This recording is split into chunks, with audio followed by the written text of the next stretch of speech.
Subscribe చేయండి మన GVR films Telugu ఛానల్‌కి అండ్ పక్కనే ఉన్న బెల్ ఐకాన్‌ని ప్రెస్ చేయండి.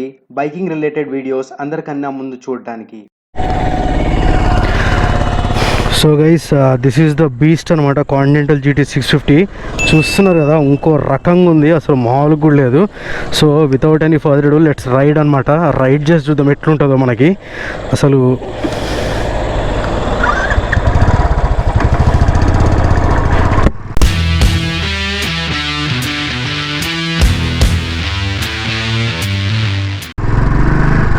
ఓ ఓ ఓ అసలు సీటింగ్ పొజిషనే ఇంకో రకంగా ఉంది. అండ్ చూస్తున్నారు కదా ఫ్రంట్ కన్సోల్ అంతా ఇదంతా. సో డ్యూయల్ మీటర్ వస్తుంది మనకి తెలిసినట్టే. అండ్ ఒక దాంట్లో చూస్తే కంప్లీట్గా మనకి టాకోమీటర్ అవన్నీ ఉంటాయి అనమాట. అండ్ సెకండ్ దాంట్లో వచ్చేసి మనకి డిజిటల్ మీటర్ కూడా ఉంటుంది. సో వీ హ్యావ్ స్పీడోమీటర్ ఉంటుంది, digital meter, tripper, fuel indicator, so ఇవన్నీ ఉంటాయి అనమాట. సెకండ్ లెఫ్ట్ సైడ్ దాంట్లో చూస్తున్నారు కదా. సీటింగ్ పొజిషన్, ఫస్ట్ ఇంప్రెషన్స్ చెప్పాలంటే సీటింగ్ పొజిషన్ మాత్రం చాలా కంఫర్టబుల్గా ఉంది. జనరల్గా చాలామంది ఏమనుకుంటారంటే ఇది కొద్దిగా అగ్రెసివ్గా ఉంటుంది, ముందుకు బెండ్ అయి కూర్చున్నట్టు ఉంటుంది అనుకుంటారు. కానీ బట్ బిలీవ్ మీ గైస్, ఇది ఇంకో లెవెల్ కంఫర్ట్ ఉంది. నేను కూడా ఇంత కంఫర్ట్ ఎక్స్పెక్ట్ చేయలేదు ఫస్ట్ ఆఫ్ ఆల్ చెప్పాలంటే. నిజంగా మనకి ఇంటర్సెప్టర్ 650 వస్తుంది కదా, సో దానికంటే నన్ను అడిగితే ఇది కొద్దిగా ఇంకొద్దిగా కంఫర్టబుల్ అనిపిస్తుంది అనమాట. సీటింగ్ పొజిషన్ కొద్దిగా ఫార్వర్డ్ బెండ్ ఉంది, కాకపోతే ఏంటంటే మనకి ఫుట్ పెక్స్ కూడా మనకి కొద్దిగా వెనక్కి ఉంటాయి కాబట్టి when compare to Interceptor 650. So too much comfort ఉందన్నమాట సీటింగ్ పొజిషన్ మాత్రం. సో దీ 650 ట్విన్ వెహికల్స్ ఉన్నాయి కదా, Interceptor 650 and Continental GT 650. So they are mainly made for tourism అనమాట. సో మీరు సిటీలో నన్ను అడిగితే రైడ్ చేస్తే అంత మజా రాదు, ఎందుకంటే 650cc వెహికల్ పెట్టుకుని మీరు సిటీలో నడుపుతున్నారు అనుకోండి. So that will be kind of అంటే ఓవర్ ఇంజన్ ఎక్కువ సీసీది అయిపోతుంది అనమాట సిటీలో. మనకి 350cc ఇంజన్ సిటీలో అనేది more than enough. That is మన క్లాసిక్ మీటియర్ వస్తాయి కదా. బట్ వేరాజ్ ఇప్పుడు ఈ 650 ట్విన్స్ చూసుకుంటే కనుక యూ డెఫినెట్లీ హ్యావ్ టు మంచి మంచి ట్రిప్స్, మంచి మంచి రైడ్స్, లాంగ్ రైడ్స్ కొడితే సూపర్ అదిరిపోతుంది. కంఫర్ట్ కూడా చాలా బాగుంది. చూస్తున్నారు కదా వాన పడుతుంది, అండ్ వానలో చాలా కాన్ఫిడెంట్గా ఉందన్నమాట సీటింగ్ పొజిషన్. కానీ లేకపోతే మన జనరల్గా రైడ్ చేస్తున్నప్పుడు ఎట్లా ఉంటుంది ఫీలింగ్, కొత్త వెహికల్ రైడ్ చేస్తున్నప్పుడు కొద్దిగా ఏదో అలవాటు లేనట్టు అట్లాంటి ఫీలింగ్ వస్తుంది కదా. కాకపోతే దీంట్లో మాత్రం నాకు అస్సలు అట్లా అనిపించట్లేదు అనమాట. డైరెక్ట్ మనకు తెలుసు కదా క్లాసిక్ 350cc. సో 350cc నుంచి డైరెక్ట్ మనం ఇంటర్సెప్టర్ 650cc, అదే కాంటినెంటల్ GT 650cc వెహికల్ నడుపుతుంటే అసలు ఇంకో రకమైన పుల్ అనమాట. ఇట్లా రేస్ చేసి ఓ చూస్తున్నారు కదా, పుల్ మాత్రం క్రేజీ పుల్ ఉందన్నమాట, మామూలు కూడా కాదు. అసలు దాని ఇంజన్ సీసీ పవర్ టార్క్ అనేది మనకి క్లియర్గా కనిపించేస్తుంది.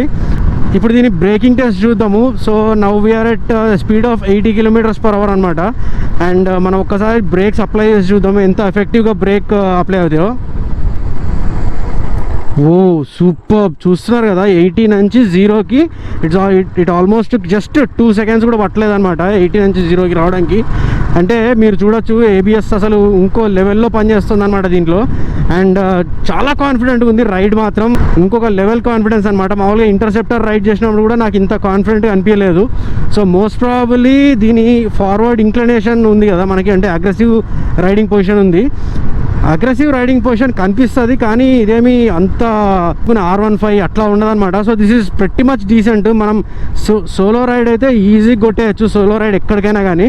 కాకపోతే వెన్ వీఆర్ ట్రావెలింగ్ డబుల్స్ ఉంటే మాత్రం చాలా కష్టం అవుతుంది, ఎందుకంటే this is mainly intended for college students కానీ లేకపోతే సోలో రైడర్స్ కానీ. మనకేంటంటే బ్యాక్ పిలియన్ కౌల్ కూడా వస్తుంది కదా ఒకటి. సో అది వేసుకుంటే ఏంటంటే సింగిల్ సీట్ కింద అయిపోతుంది అనమాట. సో మనకేంటంటే చాలా కంఫర్టబుల్గా ఉంటుంది సోలో రైడ్స్, విత్ లగేజ్ కూడా క్యారీ చేసుకోవచ్చు అనమాట. But when it comes to dual pillion ఉంటే కనుక సో ఇది చాలా కష్టం నన్ను అడిగితే రైడ్ చేయడం. అంటే షార్ట్ డిస్టెన్స్లో అయితే రైడ్ చేసుకోవచ్చు, కానీ మనం ఒకవేళ if you want to travel long distance pillion కూర్చోబెట్టుకుంటే మాత్రం that will be really hell అనమాట. సో ఇప్పుడు చూస్తున్నారు కదా, వీ ఆల్మోస్ట్ రీచ్డ్ 100 రీచ్ అయ్యాము. స్పీడ్స్లో కూడా ఎక్సలెంట్గా ఉందన్నమాట. అసలు కంట్రోలింగ్ కానీ అది కానీ ఇంకో రకంగా ఉంది. సో ఒకసారి ఇక్కడ ఆపి నేను మీకు 360 degrees ఇస్తాను ఎట్లుంది బండి అని చెప్పి చూడండి.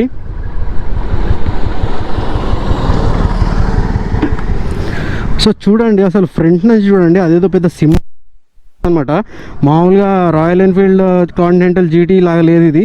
ఆ chrome colour it adds to the bike richness అనమాట. క్రోమ్ బ్లాక్, అసలు క్రోమ్ కలర్ అంటేనే ఇంకో లెవెల్లో ఉంటుంది. మన క్లాసిక్ 350 తీసుకున్నా, 500 తీసుకున్నా, లేకపోతే ఇంటర్సెప్టర్ లేకపోతే కాంటినెంటల్ జీటీ ఏది తీసుకున్నా కానీ మనకి క్రోమ్ ఫినిష్ వస్తే మాత్రం ట్యాంక్ మీద అది ఇంకో లెవెల్లో ఉంటుంది అనమాట బండి లుక్ మాత్రం. So the same is the look here. చూస్తున్నారు కదా, ఇంకో రకంగా. నేను డిసడ్వాంటేజ్ ఒకటి చెప్పేది ఏంటంటే ఓన్లీ సోలో రైడర్స్కి చాలా బాగుంటుంది. వెనక కూర్చున్న వాళ్ళకి కూడా పెద్ద కంఫర్ట్ ఏమి ఉండదన్నమాట. సో చూస్తున్నారు కదా, పికప్ మాత్రం టూ మచ్ క్రేజీ ఉంది. కంఫర్ట్ కూడా చాలా బాగుంది. నేను కూడా నడిపే వరకు ఏమనుకున్నా అంటే కొద్దిగా ఫార్వర్డ్ ఇంక్లైన్డ్ పొజిషన్ ఉంటుంది కదా, అంత కంఫర్ట్ ఉండదేమో అన్నట్టుగా అనుకున్నాను. కాకపోతే వెన్ యూ రైడ్ మీకు 650cc ఇంజన్ టార్క్ అనిపిస్తుంది. At the same time bike స్టైలిష్గా ఉంది. అంటే ఇది ఇంకో లెవెల్ ఆఫ్ కంఫర్ట్ అనమాట. ఓన్లీ ఫర్ సోలో రైడర్స్ అనే చెప్పాలి. If you are planning to take this with family, I would definitely not recommend it. ఎందుకంటే ఫ్యామిలీ పర్పస్ చూసుకుంటే మనకి చాలా వెహికల్స్ ఉన్నాయి. మీటిఆర్ 350 ఉంది, క్లాసిక్ 350 ఉంది, ఇంటర్సెప్టర్ 650 కూడా ఒక రకంగా కొంతవరకు యూజ్ చేసుకోవచ్చు.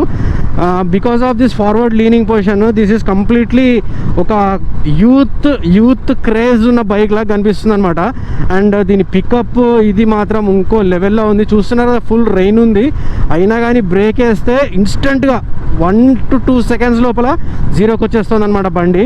So this is amazing. నాకైతే I already started loving this bike అనమాట. సో నాకేంటంటే ఇంతకుముందు హిమాలయన్ నడిపితే హిమాలయన్ తీసుకోవాలనిపించింది. ఇప్పుడు కాంటినెంటల్ జీటీ నడిపితే ఇది తీసేసుకుందాం అనిపిస్తుంది. కాకపోతే అంత సీన్ లేదు మనకి, బడ్జెటింగ్ సవాళ్ళు వస్తూ మనకి. సో వెహికల్ అయితే ఇంకో లెవెల్ అనమాట. వెహికల్ దీనికి దోకా ఇచ్చేది లేదు నన్ను అడిగితే.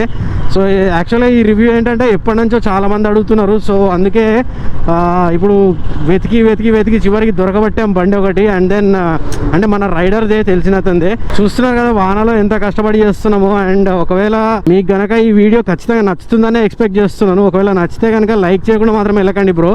ఈ స్ట్రగుల్డ్ లాట్ అనమాట. ఎందుకంటే వాన పడుతుంది, వానలో గంటన్నర నిల్చుండిపోయాం పక్కన. మనకేంటంటే వాన పడుతుంది, తడిసిపోతాం అని చెప్పి పాపం ఆ బండి ఓనర్ కూడా తడుచుకుంటూ నిల్చున్నాడు అనమాట. So we took a lot of effort. So ఒకవేళ మీకు ఆ కష్టం కనిపిస్తే లైక్ చేయండి, షేర్ చేయండి వీడియో. అండ్ ఈ బండి మీద ఒపీనియన్ మీరైతే నాకు చెప్పండి.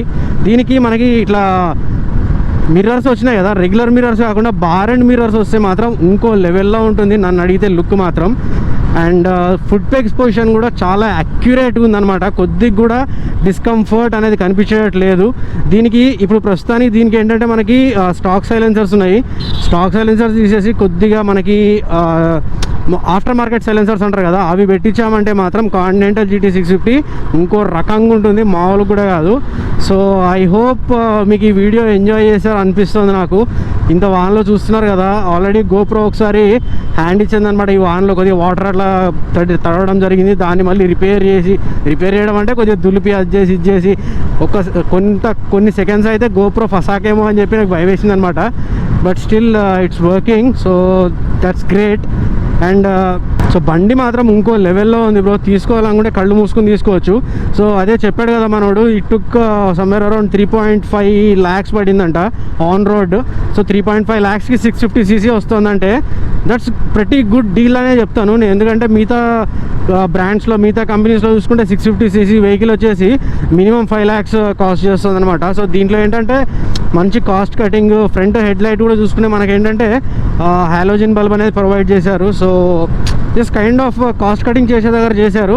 కాకపోతే ఓవరాల్ బైక్ పెర్ఫార్మెన్స్ మాత్రం 650cc అంటే 650ccకి ఏమాత్రం తగ్గేటట్లేదన్నమాట. బైక్ ఇంకో లెవెల్లో ఉంది. అండ్ నాకైతే చాలా నచ్చింది బ్రో కాంటినెంటల్ GT 650. ఇంటర్సెప్టర్ 650 కంటే కూడా నాకు కాంటినెంటల్ GT 650 అనేది ఎక్సలెంట్గా నచ్చింది. దానికంటే నన్ను అడిగితే ఎంత లేదన్నా కానీ 3 to 4 times ఎక్కువ పాయింట్స్ అయితే ఇస్తాను నేను. ఇంటర్సెప్టర్ 650కి 7 out of 10 ఇస్తే దీనికి నేను 8.5 out of 10 అనేది ఖచ్చితంగా రేటింగ్ ఇస్తాను అనమాట. సో ఆ కొద్దిగా కూడా ఎందుకు పోయిందంటే మనకి రెగ్యులర్ యూసేజ్కి సిటీ యూసేజ్కి పనికిరాదు కాబట్టి ఆ కొద్దిగా రేటింగ్.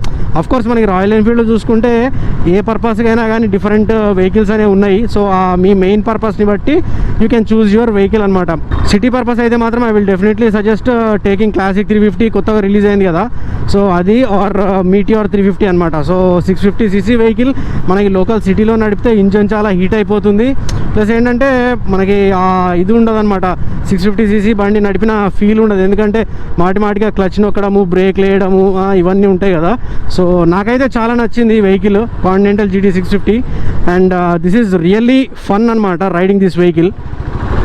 సో ఒకవేళ తీసుకోవాలి అనుకుంటే కళ్ళు మూసుకుని you can definitely go with this vehicle అనమాట.